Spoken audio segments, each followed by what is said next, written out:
ಗಾಡಿಗಳಿಗೂ ಕೊಡ್ಬೇಕು.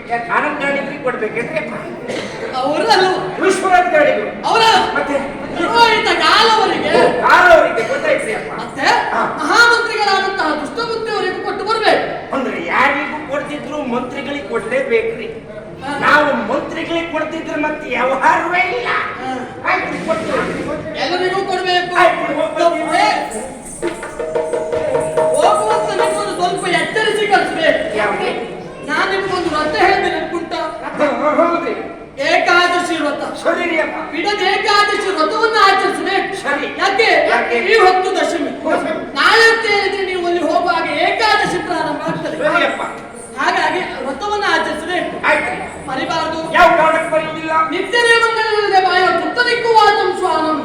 ಶ್ವಾನವಲ್ಲ ತಾನೇ, ಮಾನವರ ದೇವರು. ಖಂಡಿತವಾಗಿ ಹೌದು. ಆಯ್ತು. ಮತ್ತೆ ಸಂಧ್ಯಾ ವಂದನೆ ಮಾಡದಿದ್ರೆ ಪಾಪ ಬರ್ತದೆ ಅಂತ ಕೇಳಬೇಡ. ಪಾಪ ಬರ್ತದೆ ಮಾಡದಿದ್ರೆ.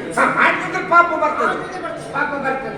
ಹಾಗಾಗಿ ಆಯ್ತು. ಸಂಧ್ಯಾ ವಂದನೆಯನ್ನು ಮಾಡಬೇಕು. ಆಯ್ತು, ಮಾಡುವವು. ಆಯ್ತು. ಹಾಗೆ ಹಾ. ನೀವು ಕಪ್ಪ ಕಾಣಿಕೆಯನ್ನು ಒಪ್ಪಿಸಬೇಕು. ಆಯ್ತು ಅಪ್ಪ. ಮಾತ್ರ ಅಲ್ಲ, ಹಾ. ವ್ರತ ಆಚರಣೆ ಮಾಡೇ ಮಾಡ್ತೀವ್ರಿ. ಏಕಾದಶಿ ವ್ರತ. ನಮೋ ನಮಃ.